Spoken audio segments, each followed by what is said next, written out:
Bismillahirrahmanirrahim. Okay, students, today we are going to study lines from Samson Agonistes, a beautiful poem that was composed by John Milton. And this poem actually is a story that is taken from Bible, the Old Testament, and Milton has beautifully versified it in his grand and wonderful blank verse. Let us discuss a little background of Samson Agonistes. Samson means man of the sun. अगर आप अरबी में एक लफ्ज़ देखें शम्स, तो वो जो है सैमसन से काफ़ी मिलता जुलता है. सो शम्स और सैमसन, मैन ऑफ द सन. और एगोनिस्टिस का मतलब होता है वो आदमी जिसके अंदर कोई कश्मकश चल रही हो, कोई यानी कि किसी बात पर वो बहुत ही ज़्यादा गुस्से में हो, या कोई मसला है या कोई बहुत बड़ी आजमाइश है जिसमें वो मुब्तला है और वो उससे निकलना चाहता है या उससे वो कामयाब होना चाहता है. So Samson Agonistes was the last of the Israelites judges. Israeli जजेस में से वो एक आखिरी जज था. और ये जजेस जो थे वो असल में इस्राएली कौम के बहुत बड़े बड़े जर्नल्स थे, बहुत बड़े बड़े लीडर्स थे, जो कि मुश्किल हालात में बड़े बड़े फ़ैसले लेते थे और इस्राएली कौम को वो उन डिफ़िकल्ट हालात में संभालते थे. तो जनाब सैमसन को अल्लाह ने बड़ी गैर मामूली ताकत दी थी. इतनी ताकत कि वो शेरों के मुंह में हाथ डालकर उनके जबड़े भी चीर दिया करता था. फिलिस्टाइंस के जो लोग जो थे वो उसकी कौम के दुश्मन थे, और यानी कि इसराइलियों के.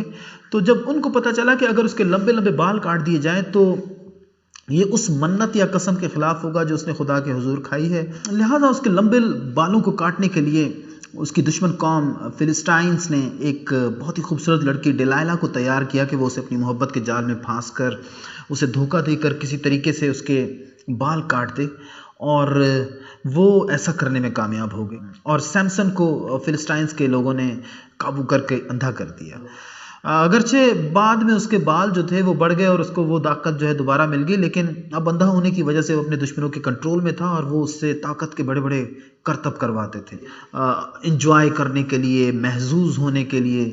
तो एक दिन जब वो उसे टेम्पल ऑफ डिगॉन में ले गए, जो कि एक बहुत बड़ा टेम्पल था, और वहाँ पर वो चाहते थे कि उसके ताकत के कारनामे देखें, तो उसने वहाँ खुदा से दुआ मांगी कि वो उसकी ताकत में कई गुना इजाफा कर दे ताकि वो उन दो सतूनों को गिरा दे जो कि उस टेम्पल की छत को मेन सपोर्ट देते थे. और ऐसा करने से टेम्पल में मौजूद उसके दुश्मन कौम के तमाम बड़े बड़े सरदार और जर्नैल और बहादुर लोग मर गए, और उसने अपनी कौम को जो है उन दुश्मनों से निजात दिलाने में आखिरकार जो है बहुत बड़ा कारनामा अंजाम दिया. तो ये एक मुख्तसर सी कहानी सैमसन एगोनिस्टिस की, जो कि इन लाइंस में बयान की गई है. और यहाँ पर जो है इन लाइंस के अंदर जॉन मिल्टन ने वो मंज़र पेश किया है जो कि जब वो उस टेम्पल के अंदर मौजूद था और बहुत सारे करतब अपने उन दुश्मनों को दिखा चुका था, तो आखिरकार उसने जो है थोड़ा सा सांस लेने के बहाने जो है अपने एक आदमी को जो कि उसे रास्ता दिखाता था, क्योंकि वो अंधा था, तो उसको कहा कि मुझे उन दो सतूनों के पास ले जाए ताकि वो उनके साथ टेक लगाकर थोड़ी देर आराम कर ले. और वो उसको जो है उन सतूनों के पास ले गया, उन पिलर्स के पास जो है वो उनको ले गया. और वहाँ पर जाकर जब उसने उन सब लीडर्स को, जो फिलिस्टाइंस के लोग थे, उनको आवाज़ दी कि वो क्या करने जा रहा है, तो ये एक बड़ा ही शानदार मंजर था जो कि यकीनन जो है पढ़ने वाले के जहन पर बहुत गहरे असरात मुरतब करता है. So let us begin this poem. So he patient but undaunted where they led him came to the place, and what was set before him, which without help of eye might be essayed to heave, pull, draw or break, he still performed all with incredible stupendous force. So he patient but undaunted, कि वो बहुत ही सब्र से लेकिन बग़ैर किसी खौफ के उस जगह पर चला गया जहाँ पर वो उसे ले जाना चाहते थे. Where they led him came to the place, and what was set before him, और उसको क्या करने को कहा गया वहाँ पर, which without help of eye might be essayed, जो कि वो बग़ैर किसी, वो चश्मे ज़दन में कर सकता था, यानी कि फ़ौरन ही जो है वो उन कामों को जो है कर सकता था. असे का मतलब है वैसे अटेम्प्ट करना या किसी काम को करने की कोशिश करना, but he could assay all those things without any difficulty within a blink of an eye. तो यहाँ पर जो है वो क्या कहता है कि कौन कौन से काम वो कर रहा है। टू हीव, हीव का मतलब है किसी चीज को खींचना जोर से, पुल का मतलब भी खींचना है, ड्रॉ का मतलब भी खींचना है, और ब्रेक या फिर किसी बहुत ही मजबूत अनब्रेकेबल चीज को जिसको कि आम इंसान नहीं तोड़ सकते, तो उसको तोड़ना। तो यहाँ पर जो है to break he still performed all with incredible stupendous force, और ये सब कुछ जो है वो करता रहा था एक हैरत अंगेज, इनक्रेडिबल का मतलब हैरत अंगेज जिस पर यकीन ना आए। स्टुपेंडस का मतलब भी एक शानदार जबरदस्त ताकत के ताकत के साथ जो है वो इन सारे कामों को करता रहा था। So none daring to appear antagonist, किसी में भी जो है कभी वो हिम्मत नहीं हुई कि वो उसके मद्दे मुकाबिल आ सके कि मैं भी ये सारे काम कर सकता हूँ। तो एंटागनिस्ट का मतलब होता है मद्दे मुकाबिल आना। So at length, for intermission sake, they led him between the pillars. और आखिरकार जो है वक्फे के लिए थोड़ा सा जो है उसको आराम देने के लिए they led him, वो उसे ले गए। Led is the third form of lead, तो they led him between the pillars, उन पिलर्स के बीच में। He his guide requested, जहाँ पर जो है उसने अपने गाइड को ले जाने की रिक्वेस्ट की कि यार मुझे उन पिलर्स के पास ले जाओ, मैं बहुत थक गया हूँ, मैं वहाँ पर आराम करना चाहता हूँ। लेकिन उसके गाइड को नहीं मालूम था कि सैमसन के जहन में क्या चल रहा है और वो क्या करने जा रहा है उन लोगों के साथ। For so from such as nearer stood we heard, कहता है कि यही जो है हमें किसी ने बताया जो कि उस वक्त शायद टेम्पल के अंदर मौजूद था। As over tired to let him lean a while, as over tired means बहुत थका हुआ, जैसा कि सैमसन ने कहा होगा that I am over tired and I just want to lean a while, कि मैं थोड़ा सा जो है सस्ताना चाहता हूँ, टेक लगाना चाहता हूँ। लीन का मतलब होता है टेक लगाना उन पिलर्स के साथ। With both his arms on those two massy pillars. Massy is the is the short form of massive. Massive means बहुत बड़े, अजीम शान बड़े बड़े पिलर्स जो थे या सतून जो थे वो वहां पर जो है उसको ले गए और उसने उनके साथ जो है टेक लगा ली। With both his arms on those two massive pillars, और फिर आखिर अपने दोनों हाथों में जो है वो बड़े मैसिव पिलर्स जो हैं उसने लिए। That to the arch roof gave main support, जो कि उस बड़ी सी रूफ को, उस बहुत ही बड़ी छत को जो है एक मेन सपोर्ट देते थे। और अगर उन पिलर्स को नीचे से जो है किसी तरीके से हिलाकर तोड़ के गिरा दिया जाए तो वो छत भी जो है अपने पूरे मलबे के साथ, वो अजीमुशान बहुत बड़ी छत उन लोगों पर आ गिरती और यकीनन वो सारे ही तकरीबन उसमें मर जाते। So that those two massive pillars were the main support of that arched roof. Arched roof का मतलब होता है कोई ऐसी छत जो कि गोलाई के अंदर जो है बनाई जाए, जैसा कि आपने देखा है कायदे आजम का मजार की जो छत है तो वो। So he unsuspicious led him, which when Samson felt in his arms with head a while inclined and eyes fast fixed, he stood. तो he unsuspicious led him, वो उसका जो गाइड है, unsuspicious means बगैर किसी शक के, क्योंकि उसके वहमो गुमान में भी नहीं था कि सैमसन उनके साथ क्या करने जा रहा है। So he unsuspicious led him which when Samson felt in his arms, कि वो जो पिलर्स थे, when Samson felt in his arms, जब सैमसन ने महसूस किया कि वो पिलर्स अब मेरे हाथ में आ गए हैं, दोनों हाथों में, with head a while inclined, with head a while inclined, तो थोड़ी देर के लिए अपने सर को आगे झुकाकर, एंड आईज फास्ट फिक्स्ड, और अपनी आंखों को जो है एक जगह पर फिक्स करके, अगरचे अब उन आंखों से उसको कुछ दिखाई नहीं देता था, लेकिन फिर भी एक जज्बा और एक उसके अंदर जो एक डिटर्मिनेशन थी अपने मकसद को मुकम्मल करने की, वो महसूस हो सकती थी उसकी आंखों में। ही स्टूड, और वो वहां पर खड़ा हो गया। एज वन हु प्रेड, जैसे कि वो दुआ कर रहा हो। जैसा कि मैंने आपको बताया कि सैमसन ने यहाँ पर दुआ मांगी कि या खुदा मुझे ताकत अता फरमा, हिम्मत अता फरमा कि मैं जो हूँ अपने कौम के इन दुश्मनों को जो है एक ही वार में गिरा दूँ, ये छत गिराकर, और इन मैसिव पिलर्स को जो है मैं गिरा दूँ, तोड़ दूँ। So as one who prayed, और जैसे कि कोई दुआ मांग रहा हो, और some great matter in his mind revolve, जैसे कि कोई बहुत बड़ा मामला उसके जहन में चल रहा हो। जैसा कि मैंने आपको बताया कि पोएम का नाम है सैमसन एगनिस्टिस, यानी कि सैमसन जिसके जहन में कोई बहुत बड़ी कश्मकश, कोई बहुत ग्रेट मैटर चल रहा था, तो यही इस वजह से इस पोएम का नाम भी रखा गया। और some great matter in his mind revolved, जैसे कि कोई बहुत बड़ी बात उसके जहन में चल रही हो. At last with head erect दस क्राइड अलाउड, और फिर आखिर उसने अपना सर उठाया दुआ मांगने के बाद, और सर उठाकर जो है उसने जितने भी लोग उस टेंपल के नीचे मौजूद थे जो कि अब आपस में बातें कर रहे थे, तो उनको जो है उसने अपनी तरफ मुखातिब किया, उनकी तवज्जो उसने अपनी तरफ मबजूल करवाई. ही क्राइड अलाउड, तो वो जोर से बोला, Hitherto, lords, what your commands imposed, I have performed as reason was obeying. तो hitherto lord means कि अब तक ए लॉर्ड्स जो भी हुक्म तुमने दिया, इम्पोज माने मुझ पर थोपा, I have performed as reason was obeying, क्योंकि अक्लमंदी का तकाजा यही था कि मैं तुम्हारी बात को मानूं. नॉट विदाउट वंडर और डिलाइट beheld, और तुमने जो है मेरे सारे कारनामों को देखा. नॉट विदाउट वंडर यानी कि बड़ी हैरत से और बड़ी ही खुशी से तुमने इंजॉय किया मेरे एक एक करतब को, मेरे एक एक कारनामे को. Now of my own accord such as other trial, और अब जो है मैं अपनी मर्जी से जो है आपको एक और बहुत बड़ा कारनामा दिखाने जा रहा हूं. I mean to show you of my strength yet greater as with amaze shall strike all who behold, कि मैं अब आपको एक ऐसा कारनामा दिखाने जा रहा हूं जो कि आप पर बिजली बनकर टूटेगा, जिससे कि आप हैरत के मारे हक्के बक्के रह जाएंगे. So it will strike all of you with amaze. amaze का मतलब हैरानगी. This uttered, ये कहने के बाद, utter का मतलब कोई बात जुबान से निकालना, ये कहने के बाद straining all his nerves he bowed.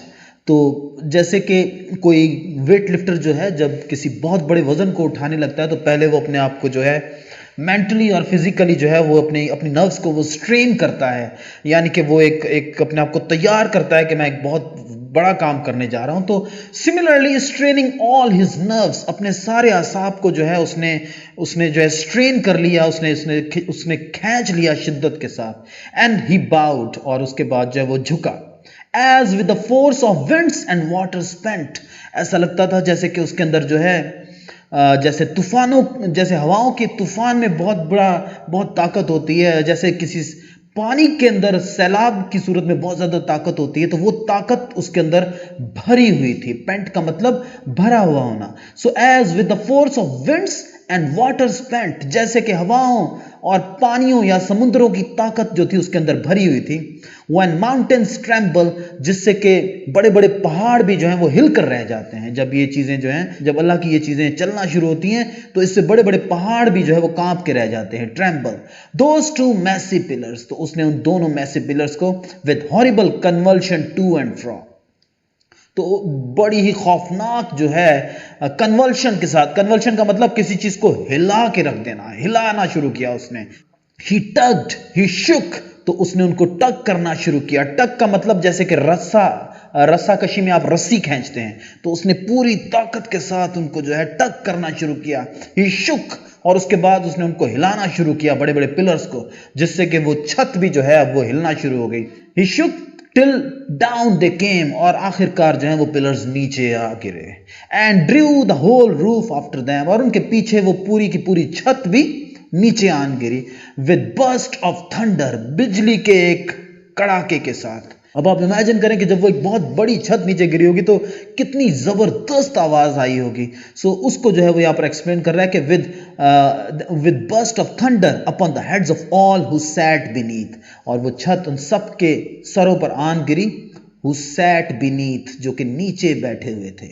Lord's, ladies, captains, counsellors और प्रीस्ट्स, फिलिस्टाइंस की जो कौम जो थी उसके तमाम बड़े बड़े लोग, जिनमें लॉर्ड्स भी थे, लेडीज भी थी, कैप्टन्स भी थे, काउंसलर्स भी थे, प्रीस्ट भी थे, यानी कि ये वो लोग थे, अगर ये उनकी लीडरशिप मर जाती तो उस कौम को जो है बहुत बड़ा नुकसान पहुंचता, और इस लीडरशिप को एक ही वार में मारने का मौका जो था आज उसको मिल गया था सैमसन को. सो देयर चॉइस नोबिलिटी, यानी कि ये उनके बेहतरीन लोग थे. चॉइस नोबिलिटी का मतलब होता है उनकी कौम के बेहतरीन लोग.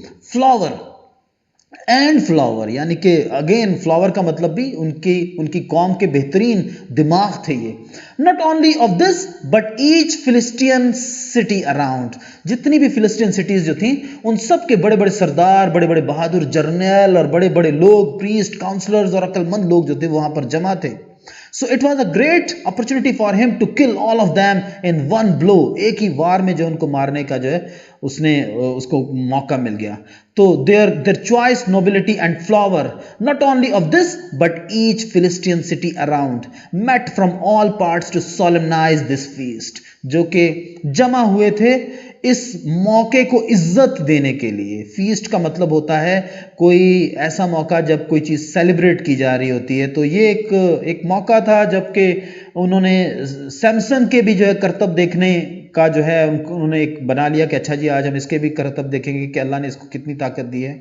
सो to solemnise this feast Samson with these in mixed inevitably, लिहाजा जब वो मरे तो सैमसन भी इनके अंदर जो है इन मिक्स यानी कि वो भी शामिल हो गया लाजमी तौर पर. इनएविटेबली का मतलब लाजमी तौर पर, क्योंकि वो छत उसके ऊपर भी आ गई. So Samson with these in mixed inevitably pull down the same destruction on himself, और वो उसने वो मौत जो है वो उसको अपने ऊपर भी ले लिया जो कि वो अपने देखने वालों के ऊपर लाया था. So that is how students, if you look at this beautiful poem, तो अब आप देखिए कि कितना ज़बरदस्त तरीके से जो है मिल्टन ने जो है इस पोएम को जो है कंपोज किया है. और ये पोएम जो है वो ब्लैंक वर्स के अंदर जो है वो लिखी गई. तो जनाब, if you make the critical appreciation of this poem, you will find that first of all we will talk about substance. और सब्सटेंस में हम यही देखते हैं कि this poem is all about one's loyalty with one's nation. और अगर आप डिटर्मिन्ड हैं तो आप जो है अपने दुश्मनों पर बिलाखिर गालिब आ ही जाते हैं. लेकिन ये नज़म जो है हमें थोड़ा सा ये भी सिखाती है that we have to be careful from the tricks of our enemy, because वो जो कि हमारी ताकत होती है, वो चीज़ें जो कि हमारी जो है स्ट्रेंथ का या हमारी बर्तरी की असल रीज़न होती हैं, तो हमारे दुश्मन या शैतान जो है वो हमेशा हम पर नज़र रखता है कि कैसे हमने जो है हमसे वो चीज़ें जो है छिन जाएं. जैसा कि सैमसन से जो है उसके बाल काट कर जो है उसको अंधा कर दिया गया. एक और जो सब्सटेंस में बात आती है कि सैमसन ने कैसे खुदा की मदद मांगी कि वो उसे मदद दे कि वो जो है इस इनक्रेडिबल काम को, नाकाबिले यकीन काम को जो है वो सरअंजाम दे सके. तो this is also the part of the substance और the central idea of this poem. और उसके अलावा जनाब हम देखते हैं कि if we go to the language of this poem, अगर हम इस पोएम की लैंग्वेज को पढ़ें तो हम देखते हैं कि it's a very scholarly language. जैसा कि मिल्टन का एक स्टाइल था, grand and I should say wonderful style Milton had. और ये मिल्टन का स्टाइल जो है आपको उसकी हर पोएम में नज़र आएगा. अब देखिए कि इसमें वर्ड्स जो हैं उनके अंदर एक डिग्निटी है, एक सब्लिमिटी है, एक समझे कि बहुत ही बरतर अंदाज में जो है ये अल्फाज हैं वो, जो जैसा कि इस पोएम का सब्जेक्ट है और जो यानी कि एक अजमत है सैमसन के किरदार के अंदर, वही अजमत जो है आपको इस पोएम के लफ्ज़ों के अंदर भी जो है नज़र आती है. तो ये जो है एक बड़ी शानदार क्वालिटी है इस पोएम की. तो अब देखें कि जैसे वर्ड्स हैं अनडॉन्टेड, बेखौफ, असेड माना कोशिश करना, इनक्रेडिबल, स्टुपेंडस, फोर्स. तो ये भी एक मिल्टन का स्टाइल है कि वो एक ही नाउन के लिए दो एडजेक्टिव्स जो हैं वो इकट्ठे यूज करता है. तो इनक्रेडिबल भी एक एडजेक्टिव है और स्टुपेंडस भी एक एडजेक्टिव है. सो इनक्रेडिबल, स्टुपेंडस, फोर्स, और ये दोनों वर्ड्स जो हैं they have got a dignity in them. उनके अंदर जो है एक वही शान और शौकत है जो कि इस पोएम के सब्जेक्ट के अंदर भी है और इसके हीरो के अंदर भी है. ही हिज गाइड रिक्वेस्टेड. अब देखें कि अगर हम इसको जो है जरा प्रॉपर वे में लिखें तो क्या होगा कि ही रिक्वेस्टेड हिज गाइड. लेकिन ये भी एक मिल्टन का स्टाइल है कि वो बाज़-औक़ात जो है पोजीशंस चेंज कर देता है सब्जेक्ट्स की और ऑब्जेक्ट्स की, और जो है उसके ज़रिए से भी जो है वो एक शानदार सब्लिमिटी जो है अपनी पोएम के अंदर, एक ग्रेटनेस या एक यूनिकनेस जो है वो अपनी पोएम के अंदर जो है वो पैदा करने के काबिल हो जाता है. So that was something about the language of this poem. I would like to say that even though the language of this poem is very grand and very, I should say, is full of very big words, लेकिन they are not very difficult to understand. आप थोड़ा सा जो है एक या दो बार इस पोएम को पढ़ते हैं तो आप जो है इस पोएम की जो लैंग्वेज की जो ग्रेटनेस है उसको एंजॉय करना शुरू कर देते हैं कि ओके इंग्लिश जो है वो इस स्टाइल में भी लिखी और पढ़ी जा सकती है. तो ये एक बहुत ही खूबसूरत बात है इस पोएम की. Okay, and when we come to the sound effect of this poem students, तो आप देखें कि अगेन जब हम इस पोएम का जो ओवरऑल सब्जेक्ट है उसको सामने रखते हैं तो जो साउंड इफेक्ट्स हैं इस पोएम के वो भी वैसे ही हैं, जैसे कि कोई आदमी जो है बड़ी ही संजीदगी से और बड़े ही यूं समझे कि जलाल के अंदर और जो है वो एक सब्जेक्ट को बयान कर रहा है। अब देखें कि एक फ्लो भी है लैंग्वेज के अंदर और एक डिग्निटी भी है लैंग्वेज के अंदर। तो these two things are also there in this poem और this is what makes the language the sound effect of this poem very interesting. And finally जनाब, when we come to the most striking lines of this poem, तो मेरे नज़दीक जो हैं मुझे ये lines तो इस पोएम की बहुत ही अच्छी लगती हैं कि क्या तो खूबसूरत अंदाज में जो है मिल्टन ने वो जो लोग हैं जो कि फिलिस्टाइंस की कौम के जो बड़े बड़े लॉर्ड्स थे, लेडीज़ थे, कैप्टन थे, काउंसलर्स थे और प्रीस्ट थे, उनके लिए ये जो है एक कंस्ट्रक्शन यूज़ की, देयर चॉइस नोबिलिटी, कि उनके बेहतरीन लोग, मुअज़्ज़ज़ तरीन लोग एंड फ्लावर, और उनके फूल वो सारे जो थे। तो ये मुझे बहुत अच्छा लगता है। And also finally that he met from all parts to solemnize this feast, Samson with these in mixed inevitably pulled down the same destruction on himself. ये लाइंस भी जो हैं वो बड़ी शानदार है कि अब तक मेरे आका जो कुछ तुम मुझे कहते रहे हो मैं करता रहा हूं और मैंने आपको बड़े बड़े कारनामे दिखाए जिससे कि आप बहुत ज़्यादा खुश हुए, लेकिन आज मैं आपको एक ऐसा कारनामा दिखाने जा रहा हूं जो कि आप लोगों को हैरान कर देगा और एक बिजली की कड़क की तरह आपके ऊपर गिरेगा। तो I mean these lines are also wonderful, और इनमें जो है वो एक जज्बा और वो एक यूँ समझे कि जोश जो कि उस वक़्त सैमसन के अंदर होगा वो बाकायदा जो है हमें नज़र आता है। तो hopefully you must have enjoyed the critical appreciation of this poem and the real thing is कि आप इस पोएम को बार बार पढ़ें और तभी आप इसका जो एक रिदम है और इसकी जो ग्रेटनेस है उसको आप एंजॉय करेंगे। And that's what the poetry is all about, to read and read again and again. Thank you.